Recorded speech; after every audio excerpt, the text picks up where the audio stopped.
अस्सलाम वालेकुम। मोहम्मद अज़हर सिद्दीक अपने प्रोग्राम पॉलिटिकल डायरीज के साथ हाज़िर खिदमत है। 16 सितंबर 2024 पीर का दिन है। कल ईद मिलाद नबी होगी, बाबरकत महीना आपके सामने है। तो जो शरारतें करने वाले, जो इस मुल्क के ख़िलाफ़ साजिशें चलने वाले हैं, वो बेनकाब हो चुके हैं। वोकला तहरीक शुरू होने को है और ये मैं आपको बहुत पहले बता दिया था। हालात आप ख़ुद पैदा किए जा रहे हैं कि वोकला अगर सड़कों पे आए तो फिर ईंट से ईंट बजाएंगे और फिर वो आराम से नहीं बैठेंगे। 2007 की वोकला तहरीक भूलनी नहीं चाहिए सबको। एक डिक्टेटर के ख़िलाफ़ शुरू हुई थी, तो अब भी हाइब्रिड रजीम के पीछे कौन बैठा हुआ है? यानी आपके मुल्क का वज़ीर कानून कहता है कि उन्हें भी मुसवदे की कॉपी मिली है।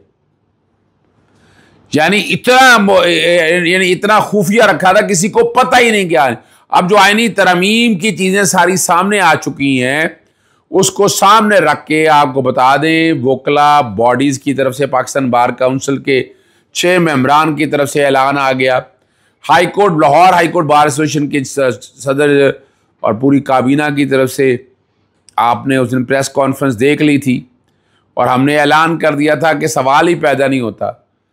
जस्टिस काजी फाइसा के बारे में पहले दिन से मैं जो रवैया रखा है, मैंने वही रवैया रखा है।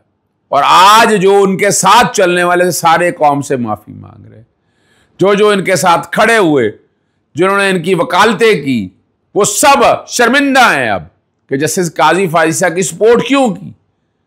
और मुख्तलिफ चैनल में जब बैठे बातें होती हैं, वो बता रहे हैं भाई जस्टिस काजी फाइसा ने अभी चीफ जस्टिस नहीं बने थे, मरियम सफदर, नवाज शरीफ सारे कहते थे मेरा जज हमारा चीफ जस्टिस आने वाला है। और ये ज़बान ज़दियाम ये नून लीग के हवाले से थी और कहा गया ऐसा, और जितने फैसले उन्होंने लिए हैं सारे के सारे कंट्रोवर्शियल हैं। मैं अगर दोहराना शुरू करूं, अच्छा चले मैं आपकी खातर वो ये मैं अभी बात करता हूं। उससे पहले मुनीर मलिक साहब और फैसल सिद्दीकी साहब ने भी जारी कर दी प्रेस रिलीज, कंडेम कर दिया, बैकग्राउंड पे वो चल रही है। और ये वकला वो हैं जो जस्टिस काजी फाइसा के साथ बिल्कुल चले हैं और हम हमेशा कहते थे नहीं, इन पे एतबार नहीं करना चाहिए। जो ख़ुद कुरान मजीद की अब मुख्तलिफ आयात का हवाला देते रहे, यानी आम आदमी को ट्रैक से हटाने के लिए। लेकिन दूसरी तरफ आज भी अगर देखें तो ये बात सामने आ जाती है। बैकग्राउंड पे आपके सामने पाकिस्तान बार काउंसिल के मेंबरान की तरफ से भी जो बात आई है, वो भी सामने मैंने रख दी है आपके, और कोशिश होगी कि आप तक हक़ाइक़, आप तक सच बताते रहे ना। तो इसमें पीछे नहीं हटने वाले हैं। और बता देता हूँ आपको क्या क्या तरीक़ाकार होगा।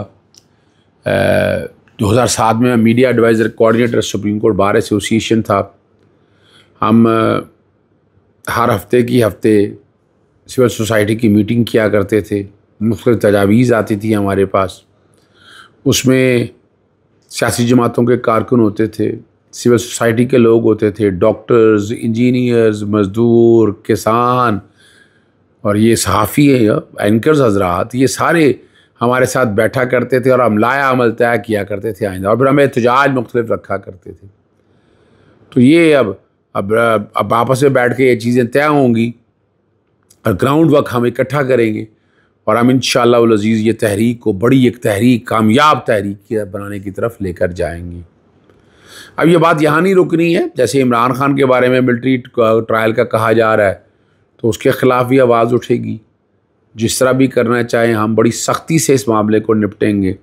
और अभी तक जो बाकी 9 मई के हवाले से ट्रायल कंक्लूड किए हैं मिलिट्री कोर्ट ने, इंट्रा कोर्ट अपील पेंडिंग पड़ी हुई है। मखसूस बेंच कहें या हम ख्याल बेंच कहें, आप उन्हें भी चाहिए सारे मसले को ख़त्म करें, आए नॉर्मल कोर्टों के अंदर। अगर आप देखें ना कितने लोग बरी हुए हैं, ज़मानतें हुई हैं सारी, जब मेरिट पे सुनी गई, एविडेंस ही कोई नहीं है ना। जिस नौयत की एविडेंस है वो आपके पास एविडेंस नहीं है। जी बिल्कुल ऐसा ही है। उतनी एविडेंस होती तो फिर ये बातें ना होती। आगे जो मुजवज़ा तरामीम हो रही हैं, वो तरामीम पे भी बारी बारी डिस्कस करेंगे हम। लेकिन एस्टैब्लिशमेंट के लिए हालात इतने आसान नहीं हैं। बंदे पूरे नहीं हो सके, यानी अपना कल का इजलास जो मुलतवी करके आज पे रखा है वो बंदे ही पूरी नहीं थे। ख्वाजा आसफ ने खुद कह दिया, मैंने कह दिया। रियाज फतेहाना के हवाले से जब मेरे पास खबर आई, मैंने ट्वीट किया, बैकग्राउंड पे वो चल रही है और वो पाकिस्तान नहीं है। तो ये जो चल रही थी, बहुत से दोस्तों हमारे सब ने कहा, मेरे पास भी यही इन्फॉर्मेशन नहीं, मैंने भी ये कहा, लेकिन फिर मुझसे रब्ता किया गया, बताया गया कि नहीं, रियाज फतेहाना सवाल ही पैदा नहीं होता। बात को फिर यकीन करना है, मानना है। आपने बाकी लोगों का भी देख लिया। तो अब तो सिर्फ ब्रिगेडियर असलम गुम्मन या एक आध और के हवाले से बात चल रही है, वो भी चेहरे सामने नहीं आ सके। वो भी चेहरे सामने आएंगे, पता लग जाएगा, और कौम एहतसाब करेगी इन सब का, इनका मुहासबा करेगी। अकबर एस बाबर, भाई क्या आप हो यार, आप क्या ताल्लुक आपका, आपको यानी ना आप खड़ा कर देते जो लोग, वो कहते जी मैं चैलेंज करूंगा 8 फैसला। वो क्या फैसला चैलेंज करेंगे? वो तो बात सिर्फ और सिर्फ हो रही है पाकिस्तान तहरीक इंसाफ के हवाले से, मखसूस शिस्तों के हवाले से। आपका क्या ताल्लुक है?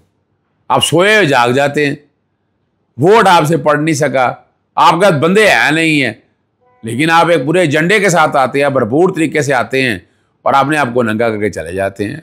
मैंने आपके बारे में बड़ा वाजे कहा, मैंने कहा पिछले 3-4 सालों का ट्रैक रिकॉर्ड चेक करना, कहाँ किससे मिलते हैं, इनका टेलीफोन का डाटा है, पैसा इनको कहाँ से आ रहा है। यानी तहकीक करने में तो कोई अर्ज नहीं, मैं इल्ज़ाम ना भी लगाऊँ, इतने और एक तरफ रख लें, लेकिन ये चीज़ें तो सारी सामने आए ना, कौम को पता तो चले ना कि क्या है। और वो जो करनी, अब जो तजावीज़ आई हैं वो 20 के करीब हैं। इस पर मौलाना अब्दुल गफूर हैदरी ने कह दिया कि जनाब इसके लिए कम से कम 1 महीना चाहिए। असूली बात तो यही है ना, 18वीं तरमीम के लिए कितना टॉपिक लगा था, कितनी डिस्कशन हुई, कितनी मीटिंग हुई, डेलिब्रेशन हुई, फिर टेबल हुई। और यहाँ तो तैयारी ये थी कि नेशनल असेंबली से पास करेगी, साथ ही सेनेट पर आंखें बंद करके, यानी आईनी तरमीम को भी आंखें बंद करके ये पास करने का इरादा रखते थे। तो वो तो शायद काबिल कबूल ना हो। क्या क्या तरमीम सामने जो आ रही हैं, वो आर्टिकल 51 में मखसूस नशिस्तें रोक रही हैं ना, जो इतनी आसानी से नहीं रुकती मखसूस नशिस्तें। 63 यानी डिफेक्शन में, यानी जो वोट इधर आके देगा उसको रोकने के लिए, यानी उसको रोकने के लिए 63 में तरमीम का इरादा है। 175 आर्टिकल के अंदर यानी जजेस की अपॉइंटमेंट के कॉन्टेक्स्ट में यानी लोग डालना चाहते हैं जो जुडिशल कमीशन है उसके अंदर। तो रेगुलेटरी कैप्चर का एक प्रिंसिपल आ जाएगा इसके ऊपर, पर ये चाहते हैं। आर्टिकल 187 है, आर्टिकल 187 ज़रा ज़हन में रख लीजिएगा, उसका मकसद क्या है। आर्टिकल 187 का प्रोसेस ऑफ कोर्ट है ना, और ये मैंने चूँकि सुप्रीम कोर्ट के फैसले पर अमल दरामद के लिए किया है, तो ये चाहते यही हैं कि वो रुक जाए। वो लाहौर हाई कोर्ट, मैंने आपको याद है, मैंने आपको पहले ही बताया था, ये चीज़ जो वजाहती बयान दिया ना जी चैम्बर के अंदर बैठकर, भाई उससे पहले 3 वायलेशन तो मैंने आपके सामने गिनवा दी थी।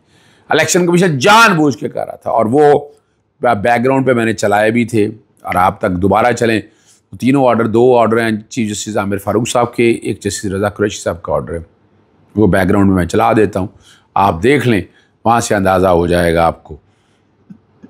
63 जना करना चाहते हैं, एक आइनी अदालत बनाना चाहते हैं आप, और उसके लिए तरीक़ाकार यह है। दूसरा चूबों कि चीफ जस्टिस जजेस जो ट्रांसफ़र करने के इस्लामाबाद हाई कोर्ट सबसे ज़्यादा तंग कर रही है, फिर उस तरह तोड़ा जाए, जजेस वैसे निकाले नहीं जा सकते, उन्हें इधर उधर ट्रांसफ़र किया जाए, शफलिंग की जाए, ये कोशिश करने वाली बात है।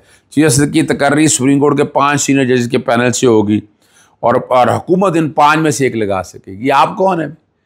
यानी एक अनपढ़ है, बीच में वजीर कानून होगा, वो नालायक वो लगा लेगा। खुद आ रहा है यार, जुल्म मत करें, क्या मजाक बना लिया आपने।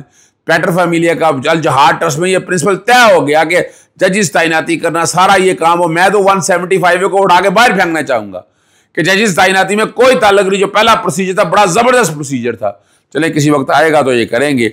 आईनी अदालत के बाकी जो 4 जजेस भी हुकूमत तैनात करेगी, ठीक है जी। और ये वो सारा जो मामलात है वो देखना चाहते हैं, और ये इसका अंदाज़ा जो है वो आपको सामने बड़ा वाज़े आ जाएगा। अब जो आईनी खुसूसी कमेटी का जो इजलास हुआ उसके अंदर की कहानी भी सारी सामने आ चुकी हुई है। उन्होंने कहा जी आईनी अदालतों का क्या मामले में लाएगा। अच्छा, यहाँ पर बात क्लियर करता जो पाकिस्तान तहरीक इंसाफ का, पाकिस्तान तहरीक इंसाफ तैयार हो, बिल्कुल पाकिस्तान तहरीक इंसाफ किसी तरमीम पे आइन पे कोई सवाल ही पैदा नहीं होता, बिल्कुल सवाल ही पैदा नहीं होता आएंगे। लेकिन ये बातें र्यूमर चल रही थी, टिकट चल रहे थे।